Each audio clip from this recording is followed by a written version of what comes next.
Apesar de toda sua inadequação e loucura, infelizmente, a propaganda no Mordor é um mecanismo muito forte e eficaz de lavagem cerebral. Você também assiste ao Solovyov? Ah, eu assisto agora aos programas políticos, porque esse é o futuro do nosso país. Mas isso não significa que os porta-vozes do Kremlin sejam tão inteligentes e inovadores. Não é novidade que as principais ideias para seus enlouquecedores roteiros venham das notícias de seus colegas da época soviética. A inflação está acima de 18%. E o custo de vida também está subindo rapidamente. Os preços de moradia, produtos, transporte, tudo está aumentando rapidamente.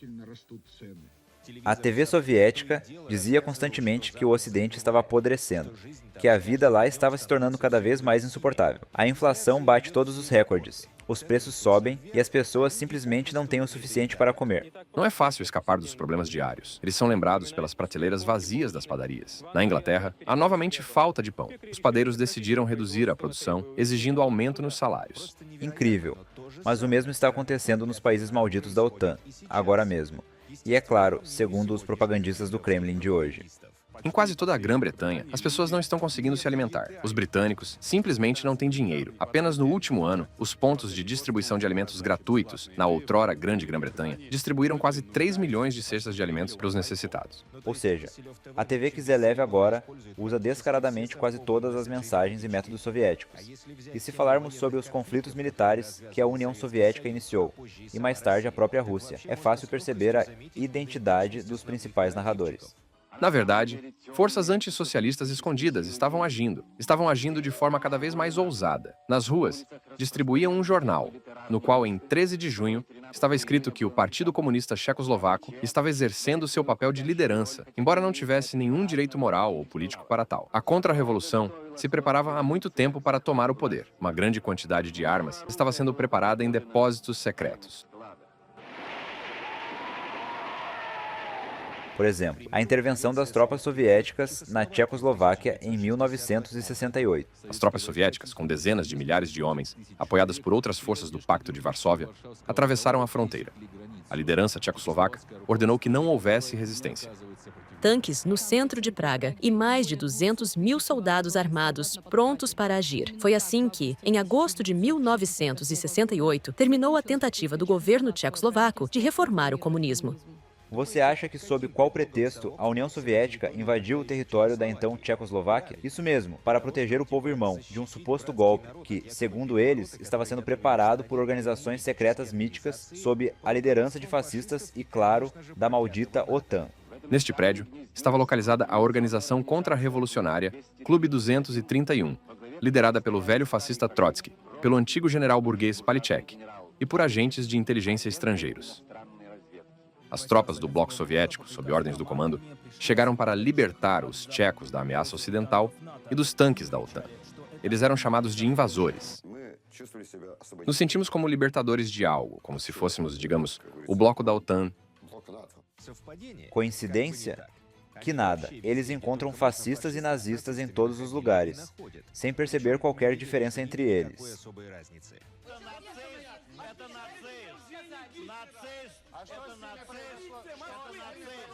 Na Tchecoslováquia, na Geórgia, na Ucrânia e, naturalmente, até em Belarus. Em 2020, durante os protestos em massa em Belarus, os propagandistas russos tentaram intensamente encontrar rastros de supostos nacionalistas ucranianos do Maidan. Falamos sobre como as situações em Belarus e na Ucrânia, em 2014, eram semelhantes ou diferentes.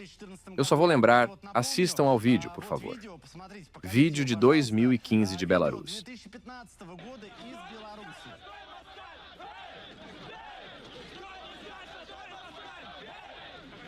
Sim, sabemos o que é esse vídeo, essas gritarias. Há controle sobre o processo. Tenho a impressão de que, na Ucrânia, isso foi mais bem preparado. Já há décadas eles invadem outros países com tanques, sempre com o mesmo pretexto inventado, para ajudar e proteger os supostos russos. Fomos forçados a entrar para proteger as pessoas, para que não fossem todas exterminadas. E, claro, nunca chamam isso de guerra. Por exemplo, A invasão soviética na Polônia em 1939 foi chamada de Expedição Libertadora. Na Geórgia, forçar a paz. Na Geórgia, foi ou forçar a paz ou impor a paz. Até agora, o russo tem dificuldades de interpretação.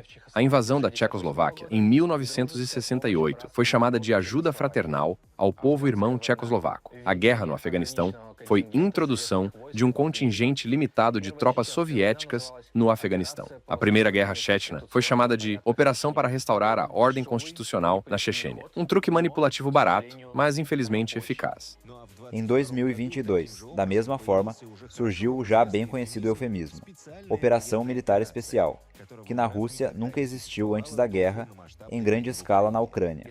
O uso desse novo termo cria a impressão de algo menos sério do que um conflito militar ou guerra, porque a palavra guerra é associada a consequências mais graves e um maior número de vítimas humanas.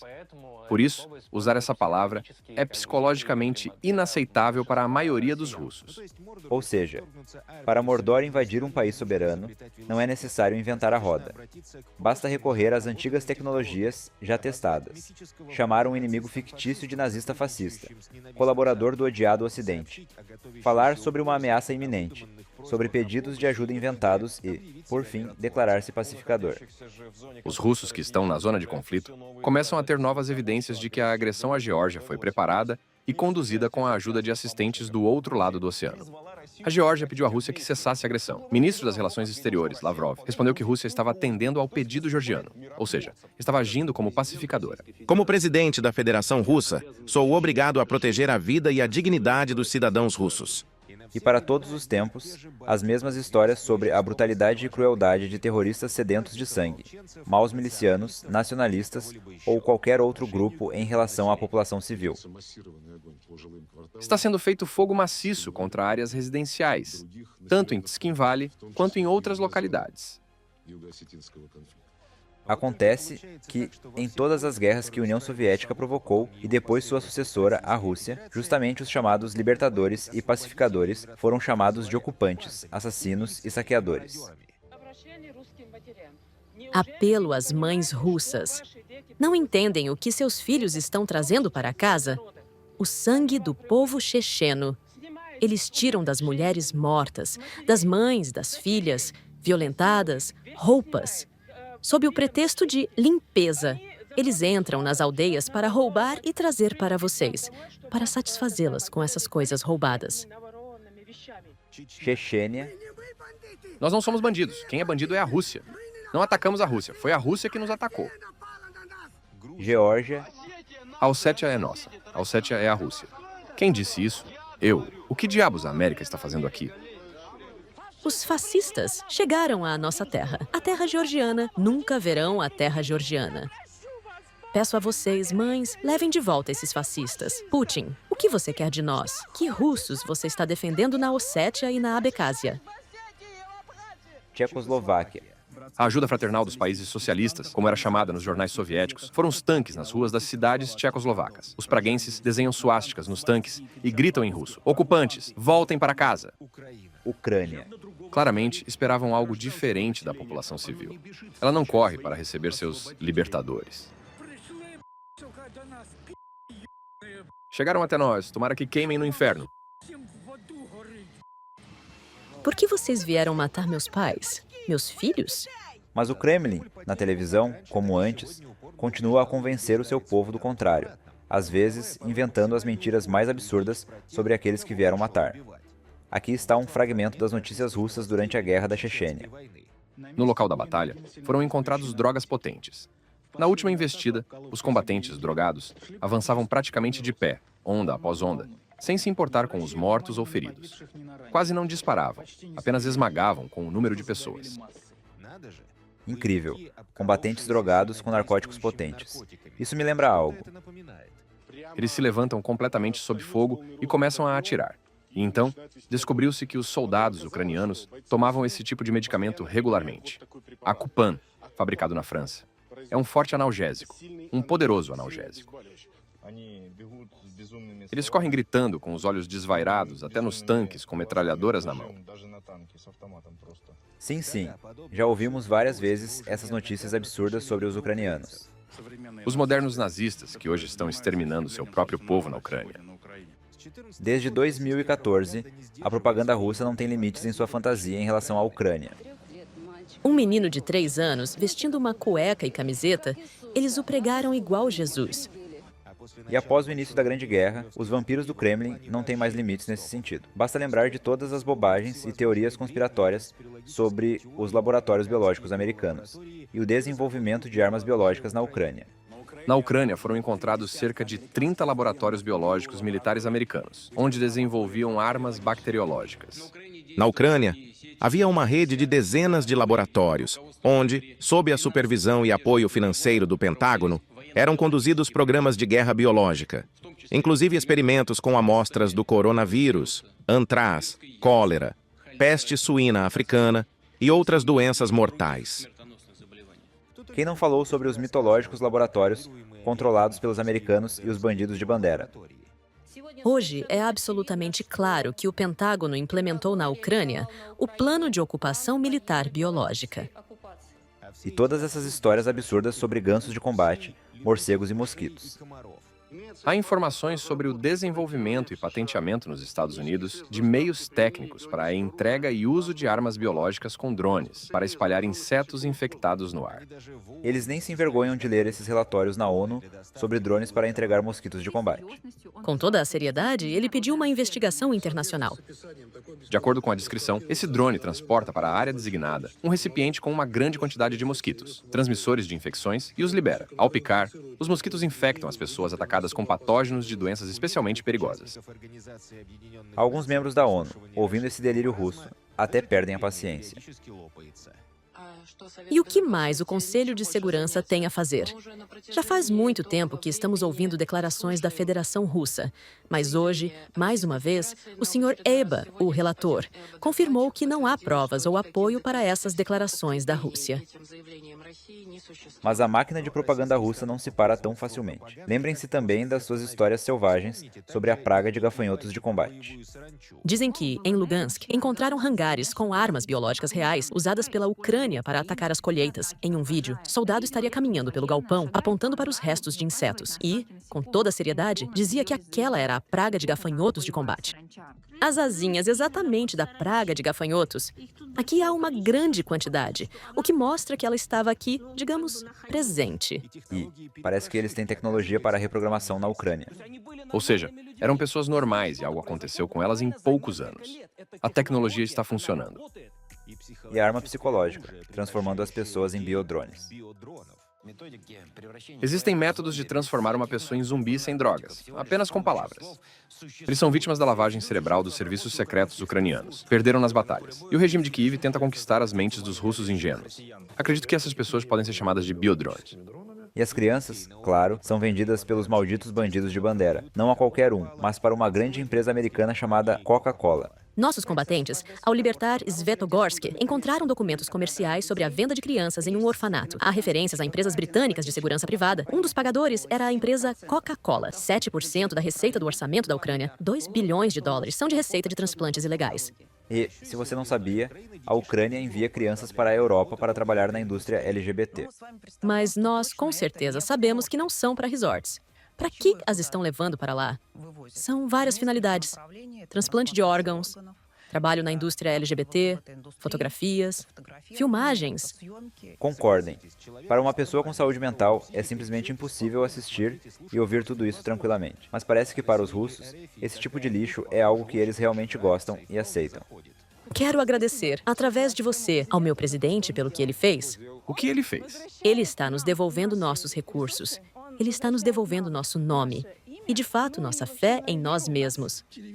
A televisão venceu, mas a geladeira perdeu. Convencer um morador médio do pântano de qualquer coisa não é difícil. Ontem, eles podiam falar sobre a inadmissibilidade da invasão russa na Ucrânia. E hoje, depois de ouvirem histórias sobre gansos de combate, mosquitos e gafanhotos, estão gritando: matar ucranianos. Eles são escória nazista. Agora você está perguntando o que vamos fazer com eles? Matar sem perguntar. Não morreram na Segunda Guerra Mundial? Vamos acabar com vocês agora. E deveria ter acontecido há 8 anos. Muito bem. Em direção a Kiev. Não para o Donbass, mas para Kiev.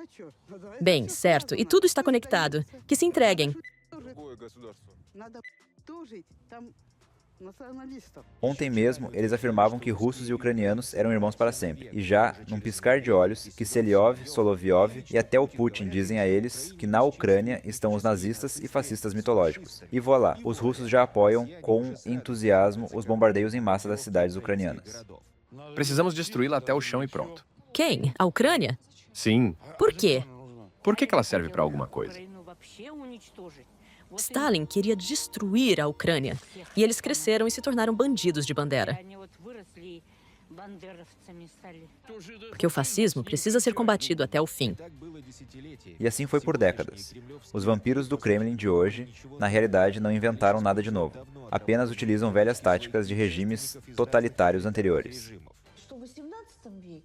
No século XVIII ou hoje, os métodos são os mesmos, as táticas são as mesmas. Uma coisa não muito agradável, e a outra é que, na verdade, essas táticas não são muitas, mas elas são incrivelmente eficazes. Desde os tempos de Goebbels, quase nada de novo foi inventado. Sob os mesmos pretextos inventados, Mordor invade países estrangeiros, inicia guerras, mata milhares de pessoas inocentes. Das pessoas nesta foto, apenas uma sobreviveu. Em um único momento, Yaroslav perdeu sua esposa, Evgenia, e suas 3 filhas, Irina, Daria e Emília. A culpa foi do ataque russo a Lviv em 4 de setembro.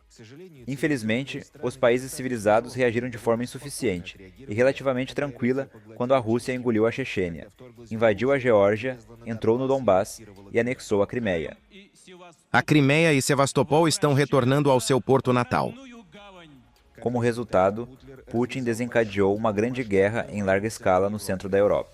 Ou seja, se o agressor não for detido logo no início, seus apetites só crescerão e, consequentemente, as guerras continuarão. Portanto, os poderosos do mundo devem refletir bem agora. E, para o bem de todos, desta vez, é crucial não falharmos nesta tarefa vital. Não deixar o país terrorista acreditar que pode agir impunemente e tomar as decisões e ações corretas.